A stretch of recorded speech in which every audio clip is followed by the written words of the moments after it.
la idea es no llenarse todo el conocimiento de neurología ni de anatomía,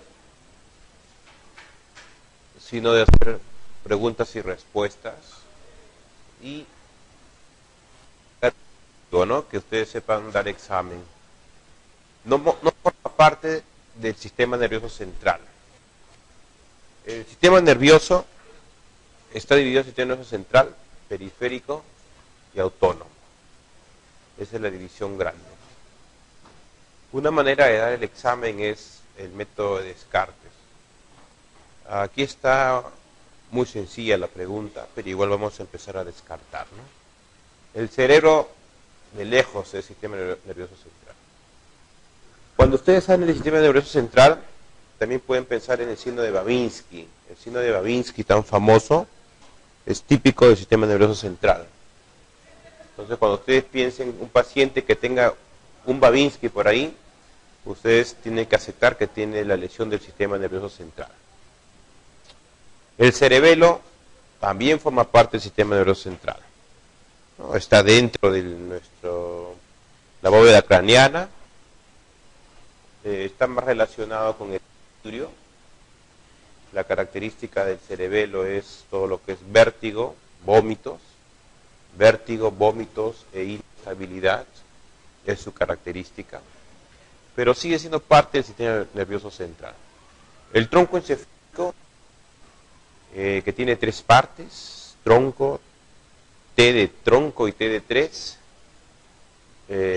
forma parte también del sistema nervioso central, y en la bajada de su vía motora, cualquier lesión en el tronco encefálico también puede dar Babinski en la vía motora, y lo más importante es que cuando ustedes evalúan el tronco encefálico, lo están evaluando mediante la evaluación de los pares craneales. O sea, tronco encefálico es igual a decir pares craneales. La médula espinal, que es una estructura de 45 centímetros, delgada, tiene forma de 1 y por lo tanto es primera neurona, también Babinski. La médula espinal también forma parte del sistema nervioso central. El sistema periférico está formado por la salida de las raíces de la médula espinal. La médula espinal termina la primera neurona y después salen algunas raíces, como unas raíces en la zanahoria, por ejemplo, que forman después nervios, después pueden formar troncos, pueden formar nervios periféricos. Y uno de los nervios periféricos es el radial. También puede haber otros tipos de nervios periféricos, como en la mano, por ejemplo, el mediano y el fetal, y en el pie, el peroneo y el tibial. Por lo tanto, una pregunta para empezar bien la noche, la respuesta es: no forma parte del sistema nervioso central el nervio radial. Y el sistema nervioso central es esto. Es todo lo que ustedes pueden encontrar dentro de la bóveda craneana y también de la estructura de la columna vertebral. Estamos viendo una vista inferior donde podemos evaluar los surcos y cisuras, los lóbulos. Tenemos 5 lóbulos. 5, ustedes conocen 4, el quinto es el lóbulo de la ínsula, que no se ve por fuera ni por dentro, y se ve la estructura del tronco encefálico. El tronco encefálico está formado por el mesencéfalo, la protuberancia y el bulbo raquídeo. De todos, el más grande de estas tres partes, si se dan cuenta, es la que protruye, la protuberancia. Más atrás el cerebelo y por debajo mesencéfalo.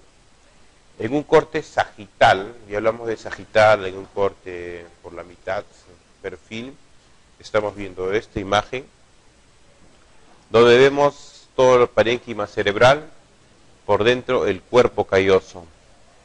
El cuerpo calloso por encima tiene una circunvolución que se le llama, por estar encima, supracallosa. Esto es supracallosa. Pero algunos la conocen como la cíngula o el cíngulo. Que podría ser por ahí una pregunta: ¿dónde se encuentra el cíngulo o la cíngula? Es por encima del cuerpo calloso. Tiene mucha importancia con los gestos de la mímica, los gestos, expresiones gestuales. El tálamo, en esta zona, mesencéfalo, protuberancia, la parte más grande del tronco encefálico, bulbo raquídeo. Por detrás el cerebelo. La unión del cerebelo con el tronco encefálico está formado por pedúnculos, y forma un espacio en forma de 4 llamado cuarto ventrículo. Esto es la vía medial y acá estamos viendo una resonancia que no es más que ver las estructuras anatómicas. Por eso la anatomía es importante, porque ustedes podrían decir que dentro de esta bóveda craneana encuentran el sistema nervioso central, formado por el parénquima, cíngulo, cuerpo calloso, tálamo. El tálamo es el peaje de la sensibilidad, todas las vías sensitivas van a pasar por tálamo. Tronco encefálico, T de tronco, T de 3, formado por el mesencéfalo, protuberancia, bulbo raquídeo, por detrás cerebelo, y el número 4 acá marcado por decirnos en una manera mnemotecnia que es el cuarto ventrículo.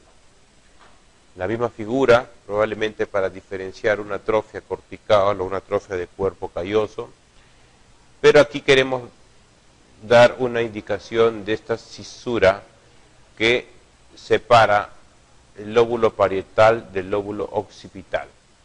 Esa cisura que separa el lóbulo parietal del lóbulo occipital se llama la cisura parieto-occipital, y eso nunca le van a preguntar. Lo que le van a preguntar es la cisura que solo se ve en la vista interna, que separa el lóbulo occipital. Aquí, si se dan cuenta, este es el lóbulo occipital y acá ven una cisura. Esta cisura sí van a preguntar, esta cisura se llama la cisura calcarina. Y la cisura calcarina pasa a la arteria calcarina. Y si la arteria calcarina se obstruye, va a producir un infarto en esta zona del occipital, produciendo una ceguera cortical o síndrome de Antón. La idea entonces de hacer neuroanatomía es que ustedes tengan una aplicación clínica. De una manera esquemática, lo que es sistema nervioso central, cerebro, tronco encefálico, cerebelo, y esa estructura de 45 centímetros que tiene dos como intusumescencias, le llaman, tanto a nivel torácico como a nivel sacro, que son dilataciones anatómicas normales, y en este corte el diencéfalo, entiéndase por diencéfalo como la estructura que forma el tálamo óptico. El tálamo es la parte más grande del diencéfalo. Y todo lo que termine en tálamo es diencéfalo. Por ejemplo, hipotálamo, epitálamo, subtálamo. Todo eso es diencéfalo. Es muy fácil aprender entonces lo que es el diencéfalo, cuerpo calloso, tronco encefálico formado por el mesencéfalo, protuberancia, bulbo raquídeo y el cerebelo posterior, porque aquí está el cuarto ventrículo.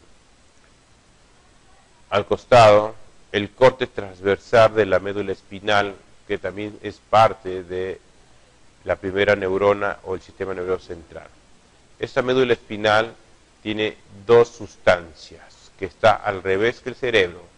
En el cerebro la sustancia gris, por eso le llaman materia gris, rodea la blanca. En la médula la sustancia blanca rodea a la gris.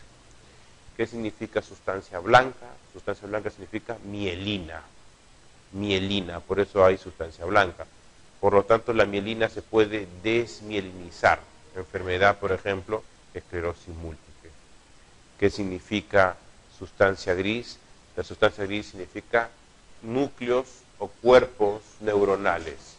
Por lo tanto, ustedes pueden tener sinapsis. No se olviden de la sinapsis, que es muy importante en lo que es núcleos o cuerpos neuronales. Por lo tanto, en la médula espinal, que forma la parte del sistema nervioso central, ustedes en esta zona interna van a hacer sinapsis, y ustedes nunca van a hacer sinapsis en la sustancia blanca. En la sustancia blanca pasan los famosos haces o vías. que no es más que un axón con su mielina.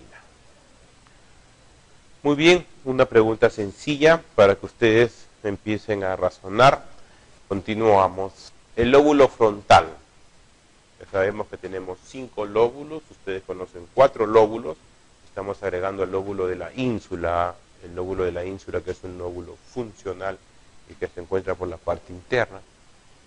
Y la parte del nervio olfatorio. El nervio olfatorio es el primer par craneal. La mnemotecnia para ustedes, porque la idea no es que memoricen neurología, es que ustedes tienen una sola nariz, por lo tanto, par craneal número 1, y tienen 2 ojos, por lo tanto, par craneal número 2. Nervio olfatorio es todo lo que es el olfato. Si se altera el olfato, se llama hiposmia o anosmia, como signo, hiposmia o anosmia.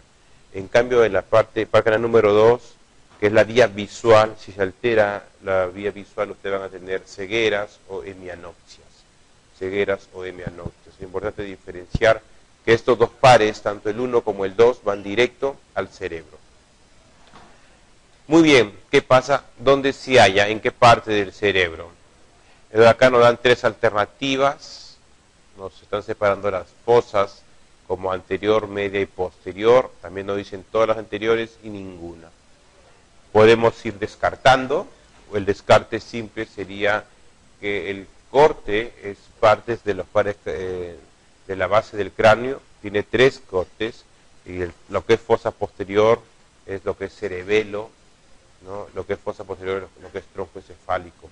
Más aún, cuando ustedes hablan de un síndrome de fosa posterior, ustedes están hablando de una emergencia neurológica, porque es tan pequeño que cualquier lesión podría producir un enclavamiento. Lo que es fosa media es todo lo que es la hipófisis, y la fosa anterior pareciera que es lo más sencillo por lo que es el lóbulo frontal. Por lógica también pueden sacar ustedes en cuanto a la anatomía, y la forma de conocer al cerebro es ver la parte más cónica de la forma más redondeada. Generalmente la parte redondeada es el lóbulo frontal y la parte cónica es el lóbulo occipital. A este cerebro se le ha dividido mediante una cisura muy común que también debemos aprender, que es la cisura de Rolando. La cisura de Rolando va a separar a ustedes entre el lóbulo frontal del lóbulo parietal. Esa es la separación principal de Rolando. También va a separar lo que es movimiento, acá es la vía motora, de la vía sensitiva. El movimiento también forma parte de la separación de Rolando. Por alfabeto, después de la R que viene, la S. Por lo tanto, esto ¿qué cisura sería? De Silvio. Silvio separa lo que es parietal, frontal, del temporal. Ustedes abren la cisura de Silvio y van a encontrar lo que les hablaba del quinto lóbulo o el lóbulo de la ínsula, que es un lóbulo que ustedes no lo van a ver, porque solo se ve cortando el cerebro en su parte mediana. Están también viendo los surcos y cisuras, están viendo hasta aquí el lóbulo frontal, parietal, temporal y el más pequeño occipital. De ellos, el más grande de todos es el frontal. Entonces, por lógica, cuando les pregunten la localización más frecuente de los tumores cerebrales, ustedes de repente no saben lo que es la respuesta, pero por anatomía, por ser más grande, igual sucede en la médula espinal, la respuesta sería a nivel del lóbulo frontal, solo por localización.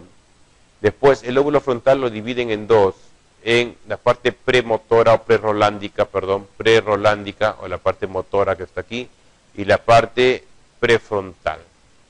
La parte prefrontal es la que es típica de la cognición, del aprendizaje, del juego de ajedrez. Cuando un paciente tiene demencia, cuando no puede ejecutar planes o no puede hacer planificación, el lóbulo frontal ya está dañado. Muy bien, acá como les decía, lo que es circunferencia, esto es lóbulo frontal en una forma cónica, eso es el lóbulo occipital, y estamos viendo en rojo el lóbulo frontal, que es la más grande. No les preguntan generalmente esto, pero sí le van a preguntar que Rolando separa del área motora, movimiento, del área sensitiva, parietal, ¿no? Y esta es la zona prefrontal, una zona grande en el ser humano, porque el paciente es cognitivamente, el humano es cognitivamente, pues sus funciones son cognitivas, lóbulo frontal y lóbulo occipital. Lóbulo frontal también, el lóbulo temporal, que es en amarillo, lo separan también en temporal superior, medio o inferior, que es una forma de separar anatómicamente los lóbulos, sin mucha importancia quizás clínica. Todos nosotros tenemos una representación en el cerebro. Esa representación se llama homúnculo. Les presento el homúnculo, en este caso es el homúnculo motor. El homúnculo es un esquema de la persona, del ser humano. Miren, por delante de Rolando sería el homúnculo motor, por detrás de Rolando sería el homúnculo sensitivo. ¿Qué nos dice? Nos dice que tiene la cara y el brazo en la parte cortical, muy superficial, la cara y el brazo, y la pierna en la parte medial, muy profunda. ¿Para qué nos sirve saber qué es el homúnculo motor? Nos sirve para diferenciar. Si tenemos una lesión cortical, el paciente va a tener una hemiparesia a predominio facio-braquial. La hemiparesia significa que el paciente no va a poder mover muy bien el brazo y va a tener un borramiento a nivel del surco facio, surco nasogeniano. Si alguien tiene una hemiparesia a predominio crural, crural significa piernas, es porque hay una lesión medial aquí en esta zona. Y aquí lo irriga la arteria cerebral anterior. Por lo tanto, la arteria cerebral anterior, si ustedes tienen alguna pregunta de arteria cerebral anterior, la clínica es, el paciente no mueve el cuerpo, pero mayor dificultad la pierna. Y la explicación sería porque la arteria cerebral anterior irriga la zona profunda o la zona medial. En cambio, toda esta zona grande es la arteria cerebral media. La arteria cerebral media es la que más irriga el cerebro. Es por eso que ustedes han visto pacientes mayormente con arteria cerebral media dañada.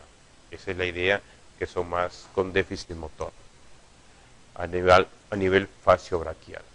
Si se juntan las tres vías y tienen una lesión aquí en esta zona que nosotros llamamos cápsula interna, van a tener una hemiplegia.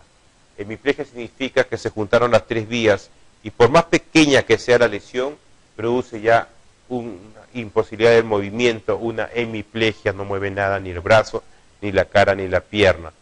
¿Qué significa una hemiplegia? Entonces, una lesión profunda a nivel capsular. Bien. Entonces, todos estamos representados, cara, brazo, pierna, tanto en la parte motora como en la parte sensitiva. Depende si es esto pre-rolándica o post-rolándica. Muy bien, ¿para qué más nos sirve la corteza y diferenciar izquierda o derecha?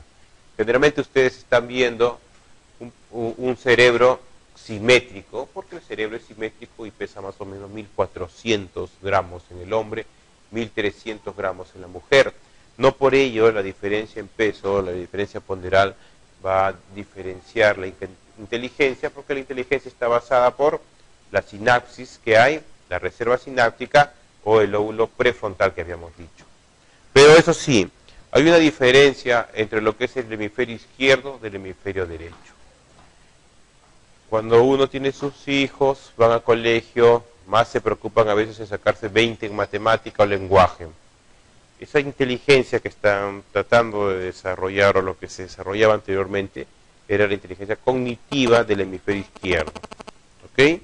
Habilidades numéricas, habilidades escritas, matemática, lenguaje, jugar ajedrez, lenguaje hablado, una habilidad científica, y si levantamos la mano derecha es porque hemos utilizado el hemisferio izquierdo porque se ha cruzado en algún momento el tronco encefálico.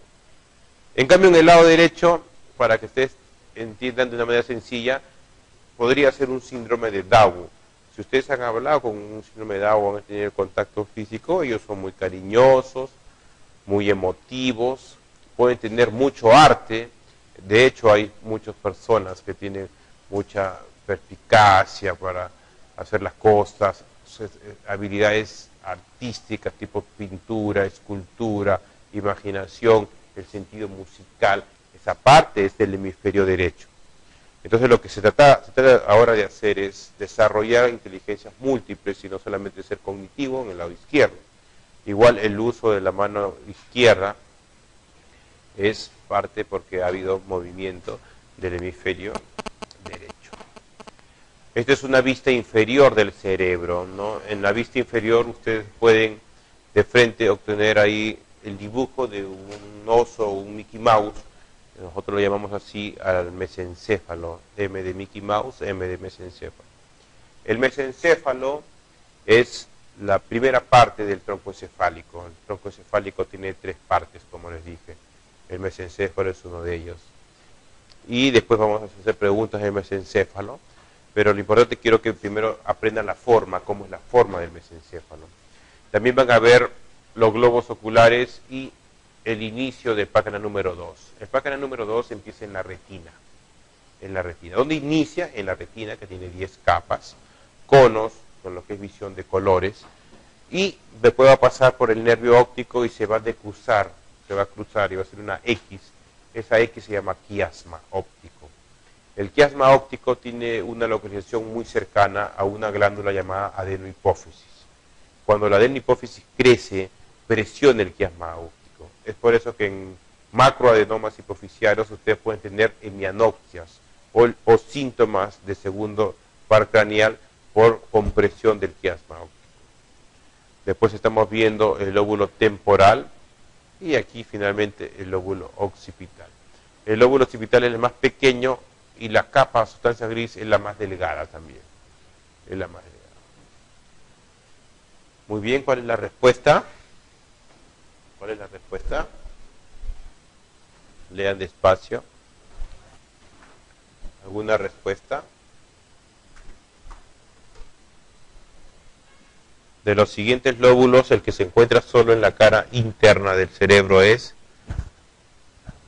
¿Alguna respuesta? ¿Alguien? El lóbulo frontal está por debajo del hueso frontal, es en la cara externa. El lóbulo parietal está por debajo del hueso parietal, es por eso que toman sus nombres. Eso está debajo del hueso en la parte lateral, lóbulo temporal en la parte superior lateral, lóbulo occipital en la parte posterior y el sistema límbico, lóbulo de la ínsula sería la respuesta por descarte. El lóbulo de la ínsula es la forma de verlo, es la forma interna y está formado todo lo que es las emociones. En esta zona donde se están viendo la mano es un lóbulo funcional, no es estructural, pero tiene mucho que ver con la parte emocional del ser humano, la parte emocional, ¿no? El lóbulo de la ínsula, lo ven en estos cortes por dentro, tiene más que todo vías, y una de las vías está formada por el hipocampo. El hipocampo es una estructura que tiene mucho que ver con la memoria. Cuando ustedes salen de hipocampo, la memoria forma parte principal. A veces hay preguntas muy sencillas en neuroanatomía que ustedes también deben responder, ¿no? Porque pueden aprender cosas muy difíciles y les podrían preguntar algo simple como el sinónimo de cilindro-eje, por ejemplo. ¿Alguna sugerencia? ¿Son? ¿Por ahí otra sugerencia? Cilindro-eje. Muy bien, estas son preguntas que deberíamos ya darlo porque conocemos, ¿no? La respuesta es axón. La neurona es la célula funcional del sistema nervioso. Las neuronas tienen varias formas y varios tamaños. Hay neuronas en forma de cuerpos piramidales, como una pirámide, y por eso le llaman la vía piramidal, que empieza en el área de Brodmann número 4, y el axón va directo hasta la médula espinal. Imagínense tremenda neurona, miren, desde acá hasta acá. Hay neuronas que tienen un solo axón, otros que tienen muchas dendritas. Esas neuronas no se recuperan cuando mueren, ¿no? Si hay una lesión, las neuronas no se recuperan. Lo que se podría recuperar quizás una sinapsis. Y aquí estamos viendo un cuerpo neuronal y el núcleo interior, un cuerpo neuronal, dendritas al costado, y un cilindro eje largo que tiene la función de transporte de algunas vesículas que contienen acetilcolina, que es un neurotransmisor muy frecuente utilizado en neurología, para producir movimiento o alguna función neurológica. Este cilindro eje o axón está rodeado por mielina, que va a estar producido por células dependiendo si está en el sistema nervioso central o en el periférico. Al final del cilindro eje hay algunos botones con dendritas que van a producir la sinapsis con otras neuronas. Y es así como el axón podría empezar en la corteza cerebral, área de Broca número 4, por ejemplo, y podría ir hasta la médula espinal. Pero otra forma de empezar la axón es aquí, en la médula espinal, en la parte inferior o cuerpo inferior, y se va directo hacia la punta de su dedo gordo, porque está haciendo la vía de la segunda neurona. Es aquí, como ustedes ven, el axón rodeado de mielina, que se podría dañar en otras enfermedades desmielinizantes como Guillain-Barré, si es sistema nervioso periférico, y esclerosis múltiple si fuera sistema nervioso central. La destrucción de la mielina produciría síntomas por la disminución de la velocidad de conducción del impulso nervioso. Y esta mielina va a estar producida por algunas células. Muy bien, ¿alguna alternativa? Se encarga la producción de mielina en el sistema nervioso periférico. Periférico estamos hablando, ya saben ustedes, nervio mediano, nervio cubital, nervio radial, nervio tibial anterior, nervio peroneo, que son nervios motores. Los nervios sensitivos son nervio mediano, nervio cubital, nervio radial, y en la pierna el nervio sural, pregunta de examen, en la pierna es el nervio sural. Lo que es motor son lo que hemos hablado anteriormente. Por ahí escuché alguna respuesta, la respuesta es la célula de Schwann, la neurona per se, con sus dendritas, su núcleo y su cilindro eje o axón para terminar en su botón sináptico, va a ser producido por la mielina, por la célula de Schwann en el sistema nervioso periférico, por lo tanto muy importante en Guillain-Barré. En Guillain-Barré es importante la célula de Schwann. Aquí puede ser la alternativa 2, A2 podría ser. Revisando también algunos hablan de... ¿Dónde acaba la médula espinal? Es una pregunta que debemos conocer porque la médula espinal va a ser la referencia con su término para que ustedes no dañen en una posible punción lumbar, por ejemplo. Por descarte, ¿cuál descartarían? L5, por ejemplo, es el lugar donde ustedes hacen la punción lumbar. Sin embargo, hay mucho temor por parte de la población, y espero no de la comunidad médica, de hacer el procedimiento más simple de medicina interna que se llama punción lumbar o punción de Quincke. Es lo más sencillo porque ustedes no van a producir daño a la médula espinal. Tampoco lo harían a nivel L3. Entonces, yo creo que se pueden quedar con borde L1 o L2. Es una pregunta que revisando podría ser borde L1 o L2